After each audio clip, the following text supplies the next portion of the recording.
Hey guys, how you doing? This is Manga, etc. and I'm here today to bring you the review for Fairy Tale chapter 443. Now the first half of the chapter was just pure fan service for both boys and girls. We got to see, like, just because they're all in the hot spring, so we got to see the abs, the chest, and then, for the boys we get to see like outlines because you can't really show that. You can't really show that in the manga, but we got to see the outlines and we got to see some so just more fan service, and all this stuff was really funny. We got to see Levy and Gajo, they basically, and Ichiryu almost got his.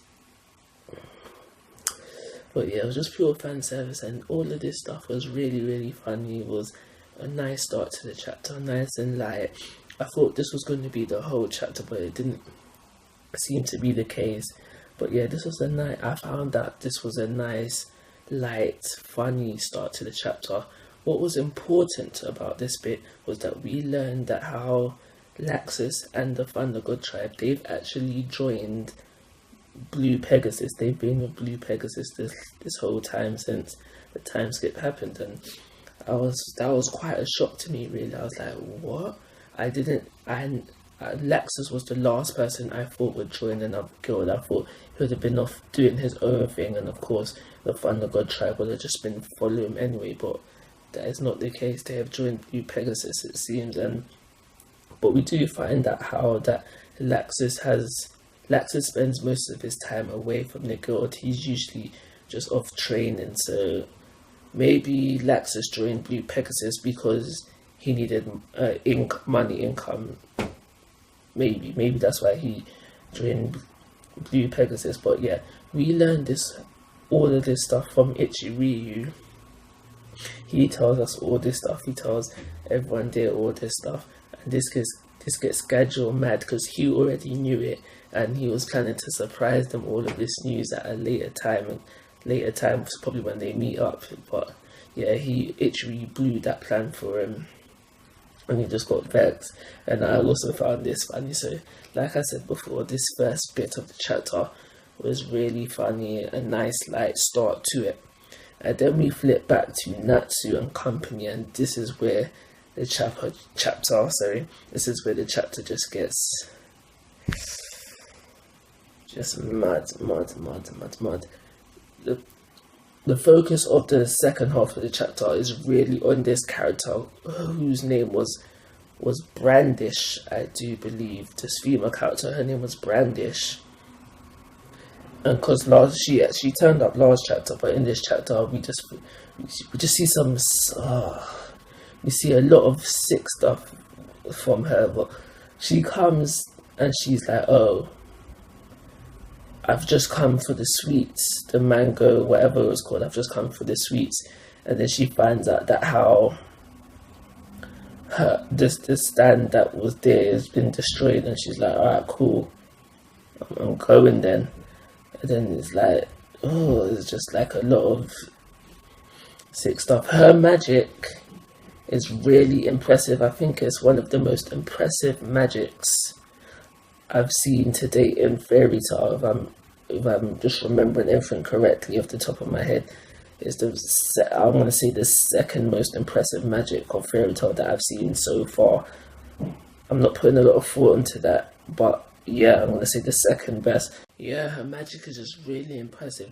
I don't know what it is exactly, but from what we see in this episode, it's just really impressive. She raises the island and the ocean that it's with just up into the sky, and then as she was doing this, it caused a big tremor which was felt all over the island.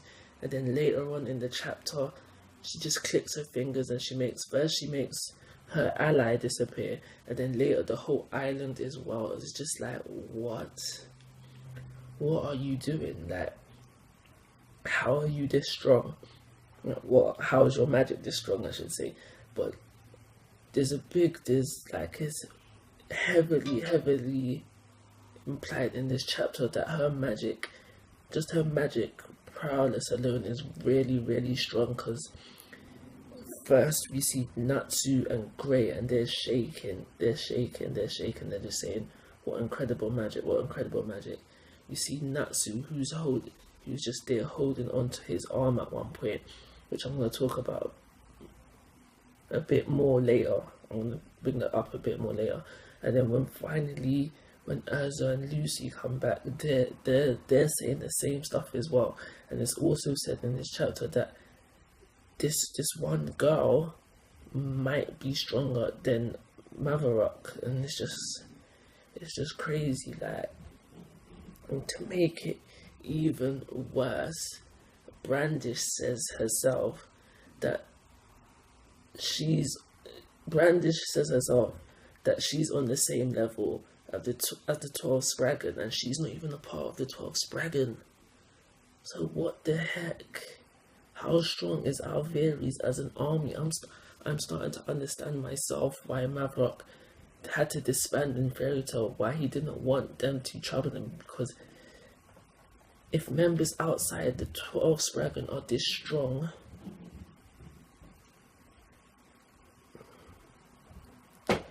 it's just too much. It's just really too much. Like, how are they going to beat Alveres?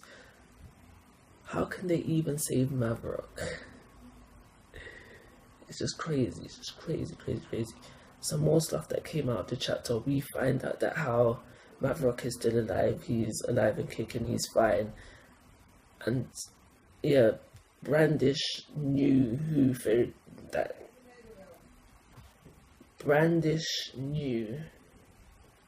that Natsu and them were Fairy Tail, and she basically warns them off. She's like, Maverick is still alive. If you want to stay that way, don't mess with us. And she basically says that, she warns them off. She's like, yo, do not trouble us, and everything will be fine. But yeah, that's it. I just want to talk about one more thing about, and that's how Natsu was holding his arm, and I realized that this arm has a bandage on it. So I'm starting to think that maybe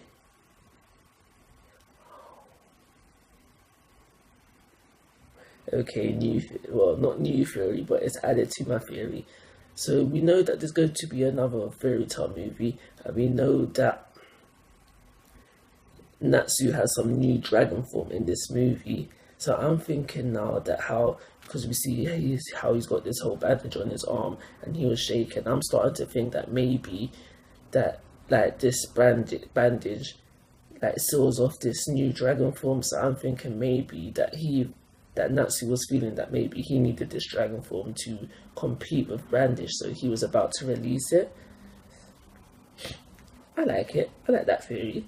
So yeah, that's what I'm thinking was happening there. There's something that I noticed, something that I felt that I needed to mention in my review.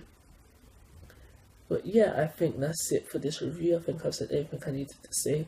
The rating is going to be a 4.5 star. 4 star for the Natsu part of the chapter, and the half star for the fan service and the jokes in the beginning. 4.5 star. That's my reasoning for that. But like always, guys, I'm asking for your thoughts and opinions. If you haven't already, please subscribe to my YouTube channel. But most importantly, take care. Have a nice day.